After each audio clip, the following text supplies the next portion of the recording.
Hi, and welcome back to 417 Fox, your channel for the automotive DIY enthusiast. On today's video, we're going to start the sanding process. We're going to start blocking on the two-tone clone. So stick with me, and we'll get right to it. All right, now it's the moment that you've been waiting for. It's time to get to sanding. This is so much fun. I know you can't wait to start.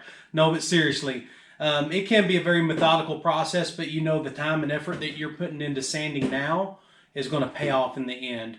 Now, there's multiple ways that you can sand a car. What I'm going to talk about today is what works best for me.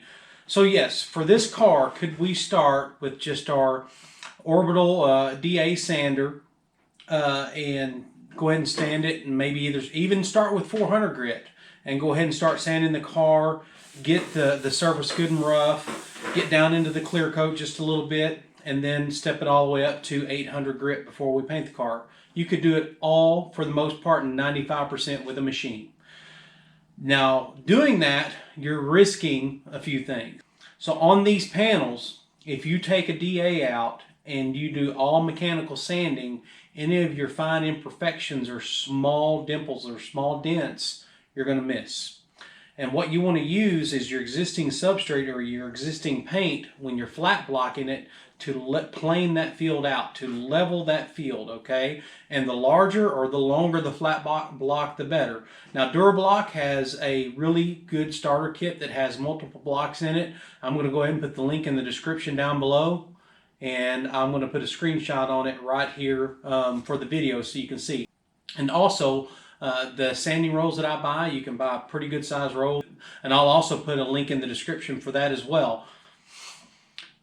I think what we need to do this car is start with 320. Some guys like to start with 220, and I like to start with 220 depending on the condition of the paint. But this car still has its factory finish on it, so I don't want to get too aggressive to start with. And there's not a lot of orange peel in it, so if there was a lot of orange peel or a lot of texture in the paint, we may want to go ahead and start with 220 to go ahead and flatten all of that orange peel out first. The more time you put in now to flattening that paint, the better off you're going to get your finish in the end. We'll take a closer look to this panel right here. I'll show you some of the supplies that I'm going to use, and then we'll get started. So if you take a look at this panel just on first appearance, looks pretty good, right?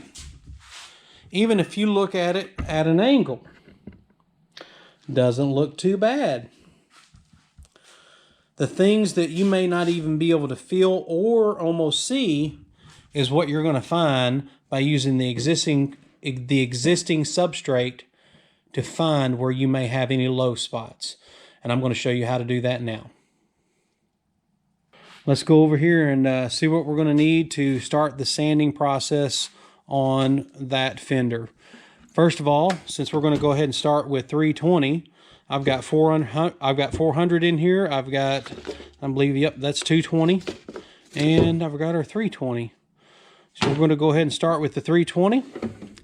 And here is an assortment of different blocks. Now, do you need this many blocks to do a car? Absolutely not. I have a problem, as you can see. But I'll tell you, probably the one that I'm going to want to use the most on a fender would be one of two. I typically like the Durablocks, and this one's a pretty good size that's easy to manage. Let's see the size on this one. It is a, I think it's a 12-inch, but it doesn't say. And I know this one comes in that kit. And I also will like to use the smaller one. So those are kind of the two go-to blocks for me. Now, of course, when I'm doing a hood or something like that, I'll even get up into using that monster block that I think is a 36. Then I think here is a 24. I use this 24 a lot. I don't get into 36 a whole lot, not unless it's a really, really long flat surface. All right, so let's get some paper put on here and get started. Super easy to get your paper on here. I'll keep me some scissors handy. You got to keep the back of this kind of clean, but it stays pretty clean as long as you don't leave it sitting without paper on it. We'll go ahead and measure up real quick. You can do it a little longer. I'll try to get it as close to the size as I can. Peel this back in right off of here. And we're going to be set to go. All right, so it's time to get started on this fender, and I'm going to show you how flat blocking will show you any imperfections in that surface. All right, so time to get started flat blocking. The key to flat blocking is to keep it consistent. The motion of how you sand is what is going to give you the most level, fine finish surface. Now, what you want to do is let your sandpaper do the work. As you can see, I am not really pushing hard. I'm just letting the sandpaper grab it, and actually this 320 is really biting into this clear coat really nice. Sometimes you wonder, you know, just how hard the clear coat is going to be and how well it's going to bite. Oh, this is doing fine. That's what that white powder is. That's just the clear coat coming off.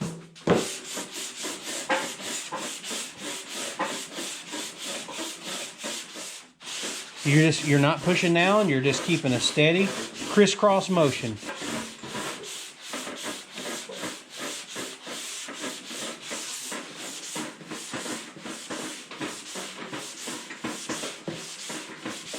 This car is actually going to flat block pretty nicely. Won't have to put a ton of hours into flat blocking this, because once I get it flat blocked, we'll switch over to machine sand after we fix a few things that I'm getting ready to show you that I already seen out.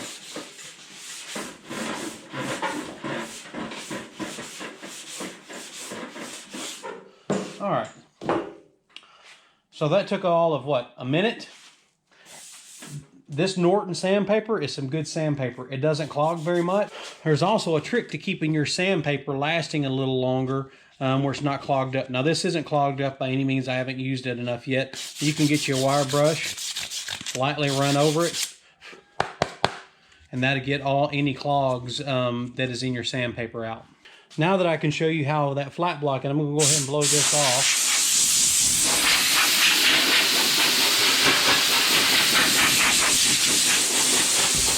And you can see in just that small area, there's a pretty good dent.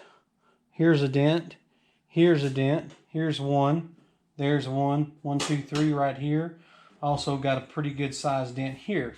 Now on first, other than this one right here, at first appearance, you probably would not have seen these.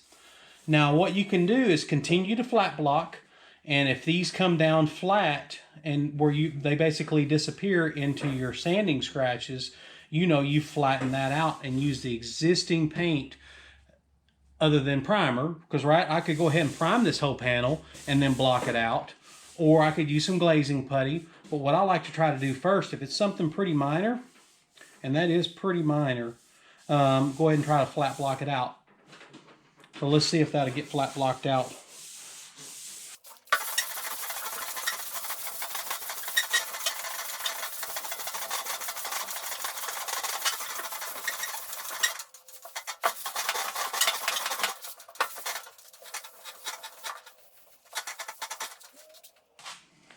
Okay, so that actually worked pretty good. I can barely feel those now. We actually had a high spot right here, and I was just about to get down into the metal right there. And but overall, it's looking pretty good. So I'm going to go ahead and continue flat blocking this out.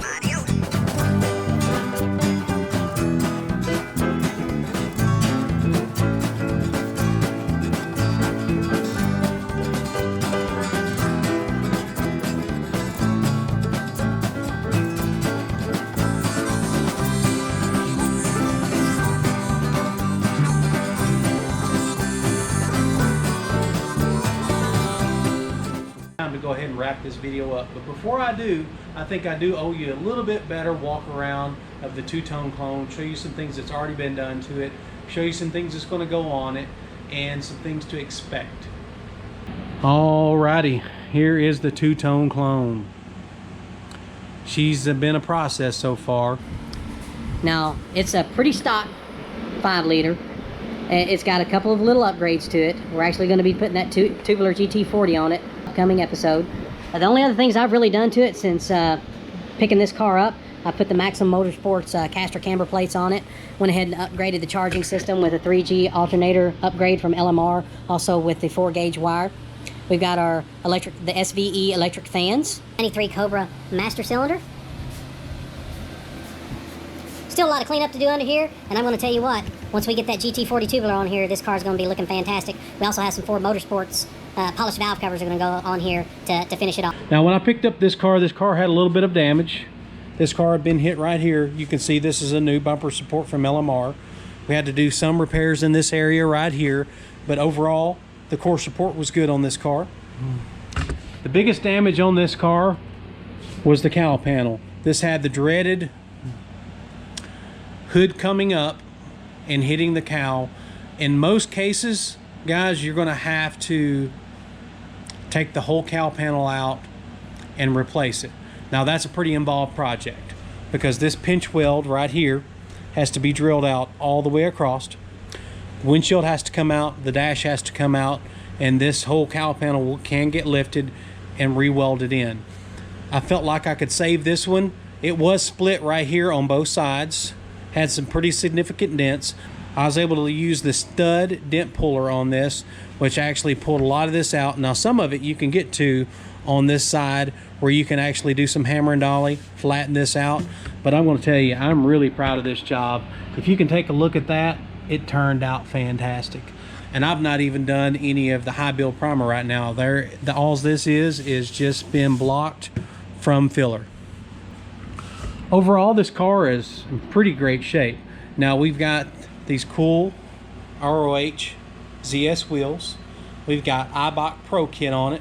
We've got our Bear brakes that have already been painted to match the car. Let me see if I can get you a better one from the other side. There you go. There's those Bear brakes that are already painted to match. We've got the SN95 brakes on the rear. Car's got MagnaFlow exhaust, which I can't wait for you to hear. We've got off-road H-pipe. I pulled the transmission on this car, changed the transmission fluid, replaced the rear main seal on this car already. We've put a new shifter in it. And other than that, that's about it right now. We've got some great things to come. Now the cool stuff is this car is going to be a Cobra clone. We're not putting any Cobra badges on it, but when it comes to being a Cobra clone, it does have all the Cobra body kit on it. So we've got our Cervini's wing. We've got our urethane front bumper cover ready to go. We've got our steel 2-inch cowl hood that has all of your factory connections underneath, so you can still use your factory hood insulation. So I think that's about it. Going to be a pretty cool car, right? All right, so what do you think of the two-tone clone? I think it's an exciting project. I can't wait to finish this car so you can see it. Make sure you go ahead and hit that subscribe button so you don't miss our next videos where we continue the repairs on the two-tone clone. We'll be applying some filler, some glaze. We'll also do some hammer and dolly work, and I'll take you through every step of the process. Y'all have a good one.